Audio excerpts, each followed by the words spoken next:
देखिए, आज जो प्रोटेस्ट था दिल्ली की टीम ने बुलाया था,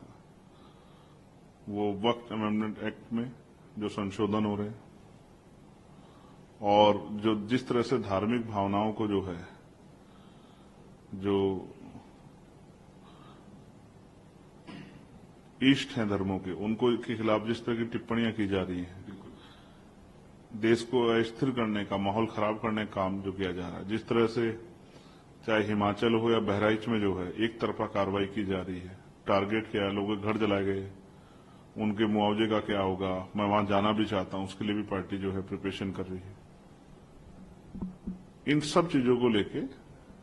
आज दिल्ली की टीम ने एक प्रोटेस्ट बुलाया था। और जब हम अपनी लड़ाई को लड़ने जाते हैं तो विरोधियों को जो लोग चाहते हैं कि इस देश में कमजोरों पर जुल्म होता रहे, वो उसको रोकने का काम करते हैं। इस तरह की षड्यंत्रों साजिशों से हम लोग डरने वाले नहीं। मैं यह स्पष्ट कर दूं कि चाहे कितने भी षड्यंत्र साजिश कर ले जाए, जब कमजोरों के खिलाफ जुल्म होगा,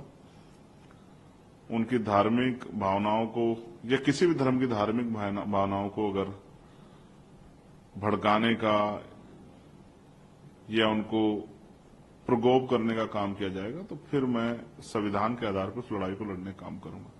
या किसी एक धर्म के खिलाफ एक तरफा कार्रवाई, हिंसा जिस तरह की बहराइच में देखने को मिल रही है, मैं पहला शख्स था जिसने जिस बच्चे की जान गई है उसके लिए कार्रवाई की मांग की। साथ साथ उस कार्रवाई की आड़ में जिस तरह बुलडोजर की कार्रवाई को अंजाम देने का सरकार प्रयास करे, सुप्रीम कोर्ट के ऑर्डर के बाद भी नए नए कानूनों की बात करके, ये भी किससे छिपा हुआ नहीं कि इनका एकमात्र मकसद जो है एक बड़े समुदाय में भय पैदा करना है, उनको डराना, क्योंकि सरकारें भी जानती हैं कि उनके लिए उनके पक्ष में बोलने वाला कोई है नहीं। तो सर, बहराइच में जो हिंसा हुई उसके बाद जो पकड़ा वो नेपाल भागने की फिराक में थे, उस पूरी घटना को आप कैसे देख रहे हैं? मेरा सबसे बड़ा सवाल ये है कि वो घटना हुई क्यों? क्या अगर किसी तय रूट पे कार्यक्रम हो रहा है तो क्या वहां पुलिस सुरक्षा व्यवस्था नहीं होनी चाहिए? जिस डिस्ट्रिक्ट मजिस्ट्रेट ने परमिशन दी है, जिस लोकल थाना ने, सीओ ने परमिशन दी है, तो क्या उसकी निगरानी करना, उसमें कानून व्यवस्था बहाल रहे, इस तरह की जो एक जब भीड़ निकल गई है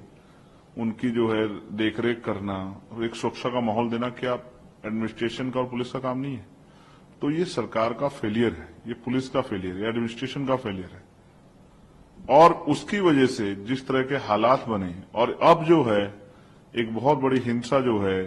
गरीबों के जो घर जलाए गए उसके रूप में, या जो इस तरह से अब जो है एक तरफा कार्रवाई की जा रही है, बुलडोजर कार्रवाई की जा रही है भय पैदा करने के लिए, इनसे स्पष्ट होता है कि उत्तर प्रदेश में न्यायपालिका की कोई जरूरत नहीं है। अब सरकार कानून होगी और सरकार के हिसाब से ही कानून व्यवस्था चलेगी। ऐसा जो है माहौल मुख्यमंत्री योगी आदित्यनाथ जी बनाना चाहते हैं। एक बयान योगी जी देते हैं, बटेंगे तो कटेंगे, इसको आप कैसे देखते हैं उनके इस बयान को? भारत में जो हिंदू धर्म की धार्मिक व्यवस्था है उसमें ऊंच नीच है, जबकि मैं मानता हूं कि इंसानियत सबसे बड़ा धर्म है, लेकिन वहां दूसरी तरफ इसी ऊंच नीच की वजह से बाबा साहब अम्बेडकर ने 14 अक्टूबर 1956 को हिंदू धर्म को त्यागा और उन्होंने संकल्प किया था ये उला में कि मैं हिंदू धर्म में पैदा तो हुआ लेकिन हिंदू धर्म में मरूंगा नहीं, क्योंकि वो लंबे समय तक प्रयास करते रहे कि हिंदू धर्म में जो ऊंच नीच की भावना सनातन में उसको खत्म किया जाए, सब लोग मिलजुल के रहें और जाति के आधार पर किसी का अपमान ना हो, सभी को बराबर का सम्मान मिले, चाहे वो धार्मिक स्थलों पे हो, चाहे वो शिक्षा के क्षेत्र में हो, चाहे तरक्की के क्षेत्र में हो, या गांव देहात में किसी के साथ कास्ट बेस्ड डिस्क्रिमिनेशन ना हो। लेकिन बाबा साहब अम्बेडकर भी समझाते समझाते विफल हो गए। तो मुख्यमंत्री जी को, और मैंने कहा था कि आरएसएस प्रमुख को और प्रधानमंत्री जी को सबसे पहले काम ये करना चाहिए कि आज उनके पास पावर है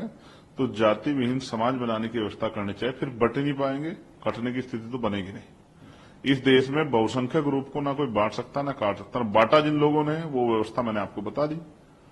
जो ऊंच नीच की भावना पैदा करती है। तो अगर उस व्यवस्था को डायनामाइट लगा के उड़ा दिया जाए, वो व्यवस्था जो ऊंच नीच पर आधारित है, धार्मिक व्यवस्था, उसको खत्म कर दिया जाए, तो समानता आ जाएगी। और वो समानता लाने के लिए क्या भाजपा के लोग तैयार हैं, भाजपा के मुख्यमंत्री प्रधानमंत्री तैयार हैं